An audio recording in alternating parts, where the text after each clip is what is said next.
Emily saw it. You were at a restaurant bar planning a trip with another woman.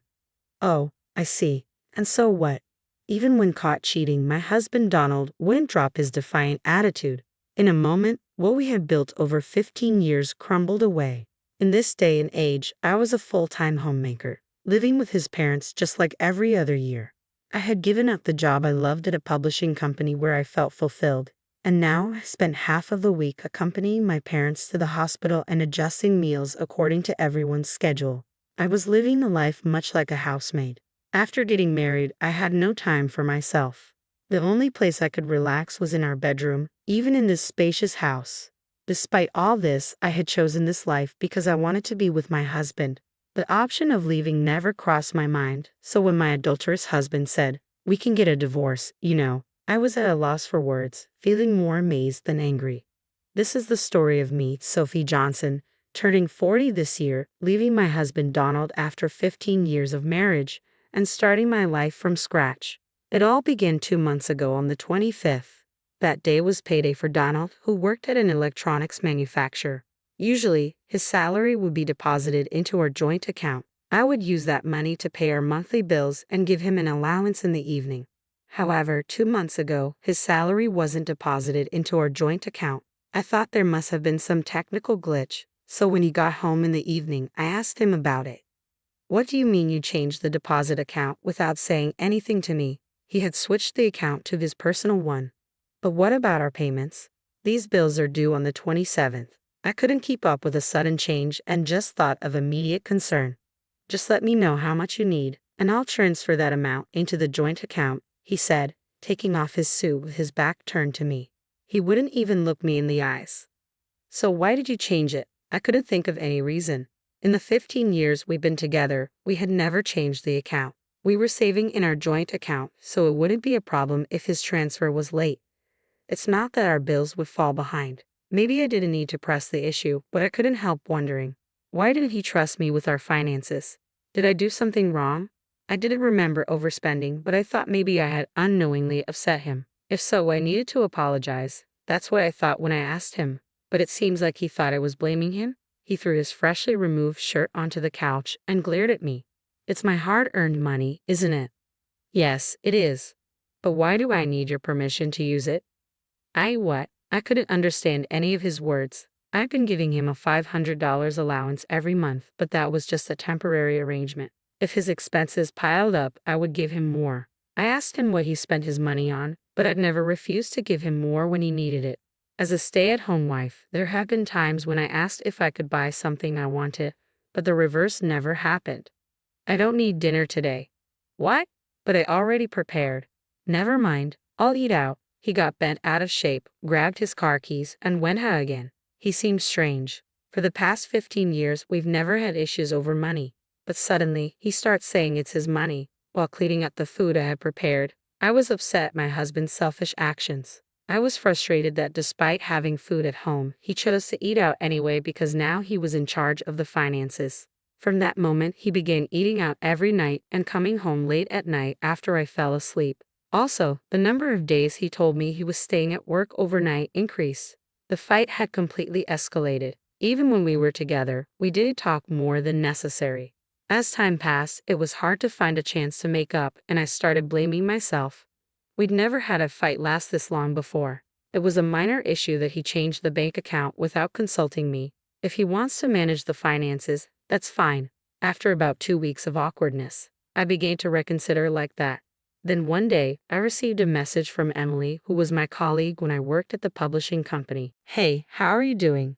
How about lunch soon?" Emily's message was a welcome surprise. We used to go out for drinks after work and spend our days off together when we were single. Now, with families of our own, we didn't contact each other as much but still tried to meet at least once or twice a year. Her invitation came at a good time, and I agreed readily. 2 days later, in the afternoon, we were sitting in a cafe in the next town. "So they moved into the care facility, huh?"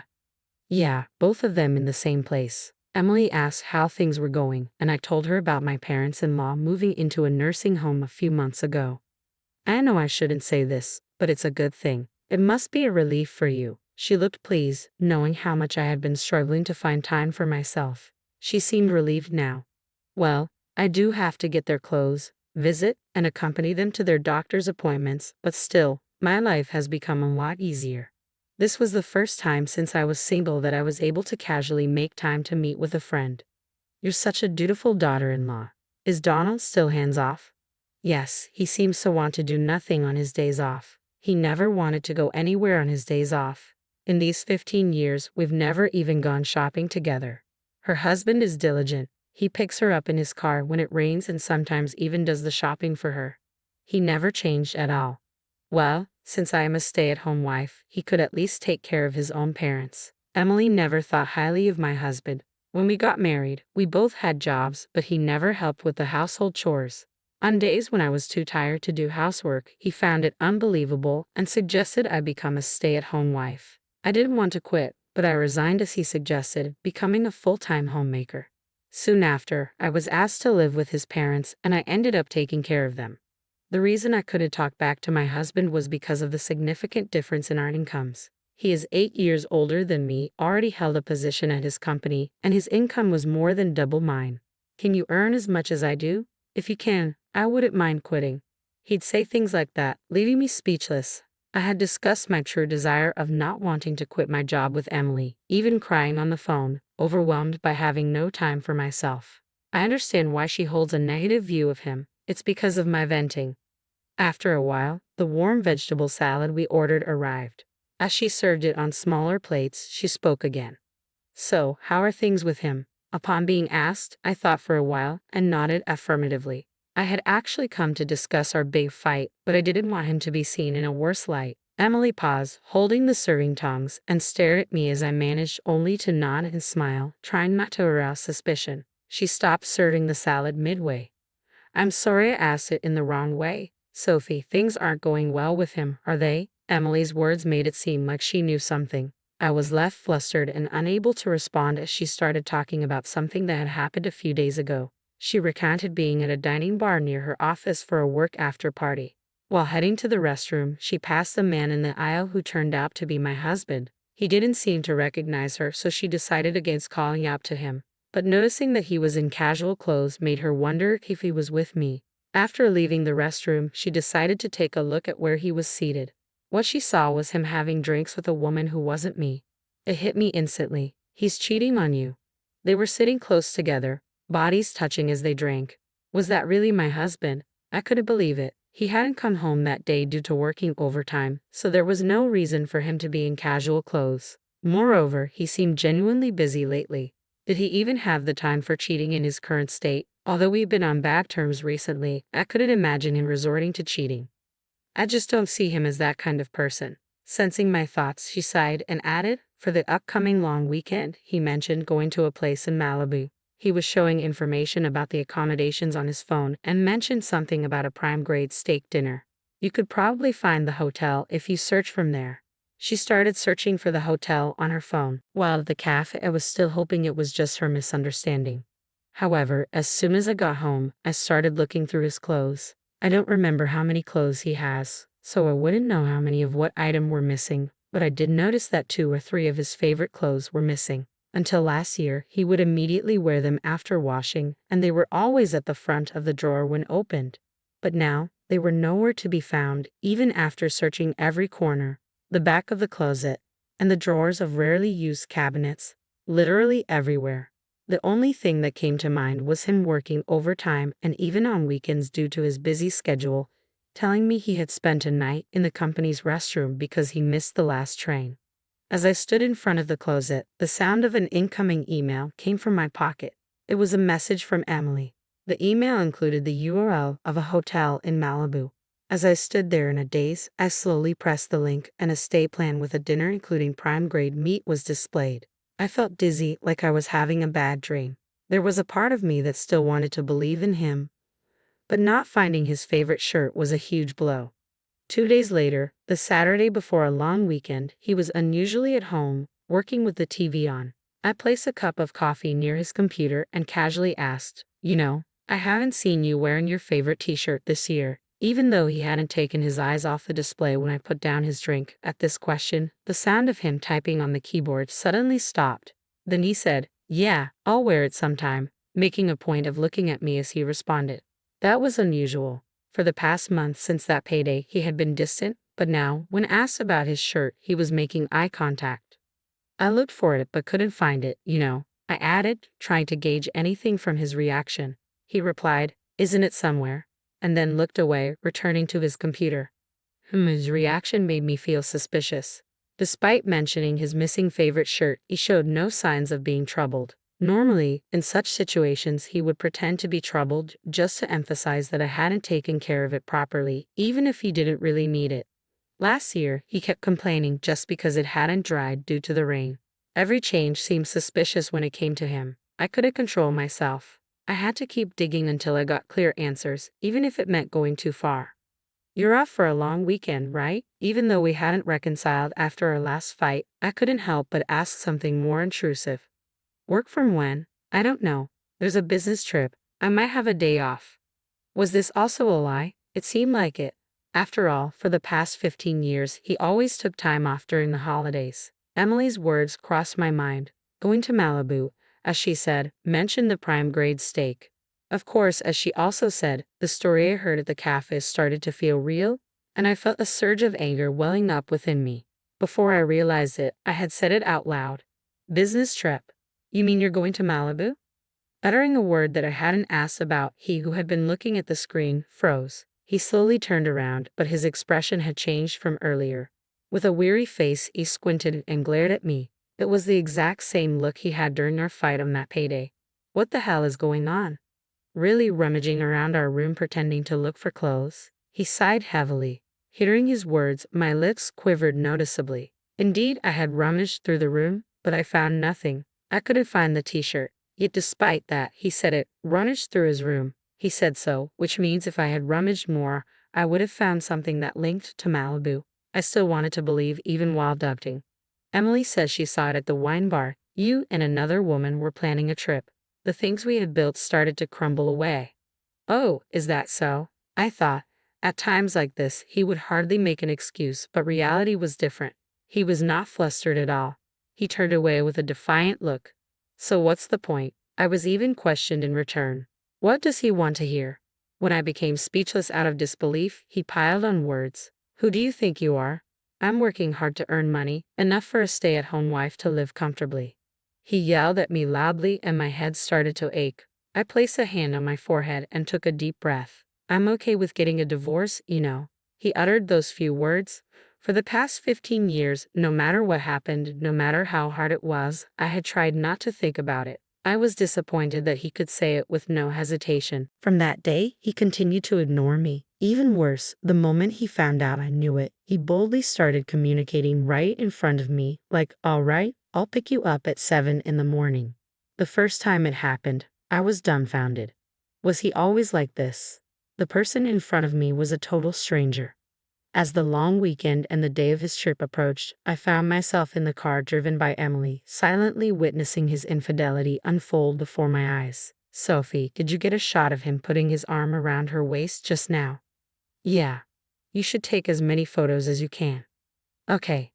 When I recounted my conversation with him on Saturday to Emily, she was furious and urged me to break up with such a foolish man. She also suggested that I take photos as proof of his cheating and claim for emotional damages.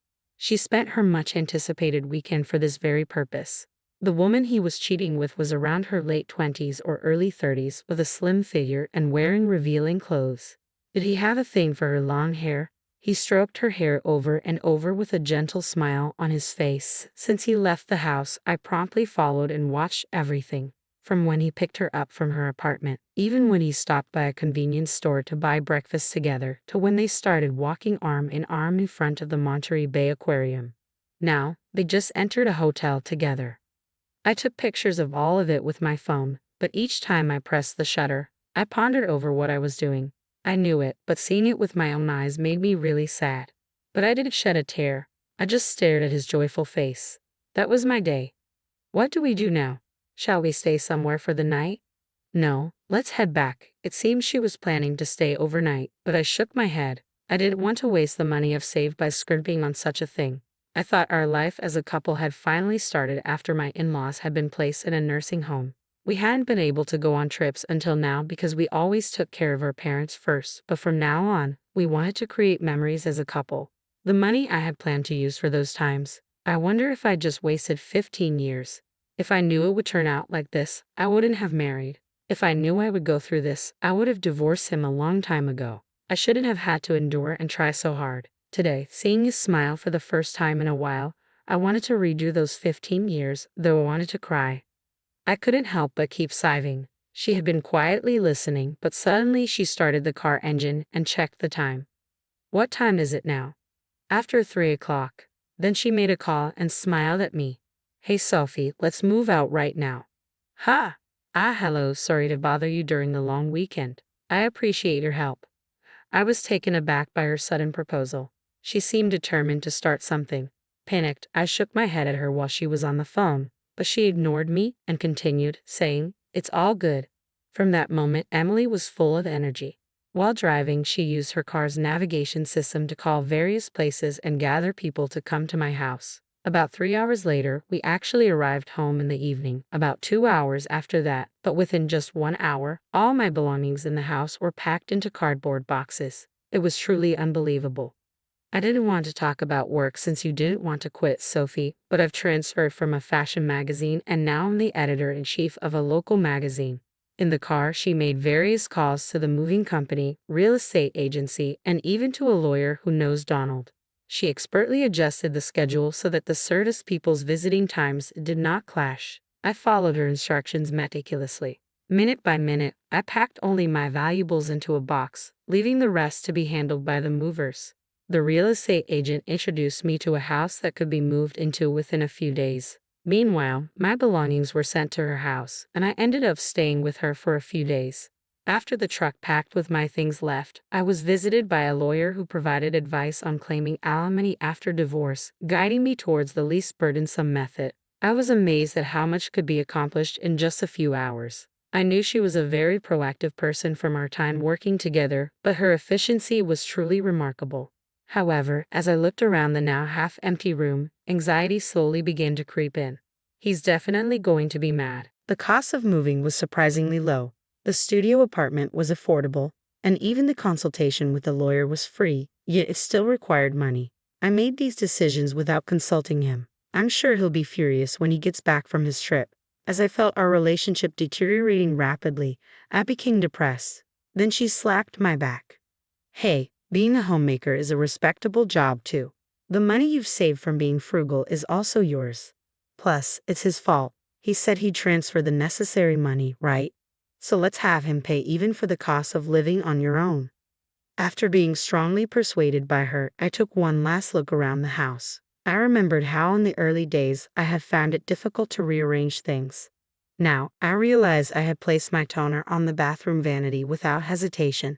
The shoe rack was filled with my shoes. I had always seen myself as a maid, but maybe I had actually become part of the family. After imprinting the image of the home I had lived in for 15 years in my mind, I made up my mind and nodded vigorously at her. Then, on the last day of the long weekend, I left the house I had shared with him. I was still staying at Emily's place. "Where are you at?" I picked up the call from him with a trembling hand. He asked that with a grumpy voice. Without answering his question, I said the words Emily and I had decided on beforehand. "You said you were okay with a divorce, right? And that you would transfer the necessary money. I am divorcing you. Please provide for the costs of me living alone." "What? Stop talking nonsense and come back." He seemed to think this was just a runaway. I cut off his voice and spoke my final words. "Please have your new partner take care of your parents from now on. Thank you for 15 years. While he was still talking, I hung up. He called back several times, but I didn't pick up. I did feel guilty about how I ended things unilaterally like this, but looking back, I had always accepted his unilateral demands ever since we got married. So I tried to think it is fine, at least in the last moment. The following year was a whirlwind. I negotiated with him through a lawyer and finally secured a divorce with alimony and living expenses assured. Finding peace of mind was a struggle until I landed a job as an office clerk at a local factory, slowly building my life with my monthly salary. "Sophie, can you make the deadline this month?" "Yeah, I'll make it, but I think I'm going to barely make it by the deadline, so I don't have time to chat on the phone." All right, I'll go now. You have your piece this month too. 6 months ago, Emily, who manages our local magazine, added a new section about saving money, and as a frugal person, I've been given a chance to write a couple of pages there every month. I gave up on my dream to work in a publishing company. Her arrangements mean a lot to me. Now I'm a writer, but I have 15 years of experience in budgeting as a homemaker, and I want to share my experiences wholeheartedly. I was able to make a fresh start. Then an unexpected call came in. It's good to hear your voice. Sounds well. Mother-in-law. My mother-in-law called me from her nursing home. I had said my goodbyes to her before my divorce, but in that time, I couldn't talk with her well. I hadn't contacted her since the last time, so I was surprised that she called. After talking about my father-in-law's advanced dementia, she updated me on my ex-husband's situation. What? He broke up? Yes, that's the case. He's foolish, isn't he? Between us, he was dumped before the divorce was finalized. I see. Seems like his relationship with that woman has already ended. Well, that's expected, isn't it? Any young girl would run if she had to deal with taking care of seniors. So who is at the home now? Donald. He ended up leaving his big corporate job, but he's trying with his complaints. He's such a fool. He was able to work because of his wife supporting him behind. He still doesn't talk about his own infidelity. Sophie, breaking up with him was the right thing to do. My ex-husband hasn't changed, but it seems like he's struggling a bit. I found myself a bit relieved by hearing that. My usually stern mother-in-law chuckled and said, Sophie, thank you. I was planning to ask you to try again with him when I called, but your voice sounds so lively, so I decided not to ask. In the roughly 15 years we lived together, I'd never had such a long conversation like this with my mother-in-law. Our relationship wasn't bad, but it wasn't good either. I listened to her voice. I assumed this would be the last time I'd hear from her, and I savored every word. It turned out for the best, she said so sadly, and my tears welled up. It's been a year since my divorce. Everything has been going well, and I've managed to make a fresh start. However, I've always felt a lingering sense of regret. It's because I felt that I had wasted 15 years of my life. But then, with this phone call, my mother-in-law said it, thank you, and that she had planned to ask me to try again with her son. There's no chance of getting back together with my ex-husband, but hearing that from his mother made me genuinely happy. It felt like a validation of what I had done for those 15 years. I will never forget this phone call from her. Those 15 years were not wasted because now I believe that so.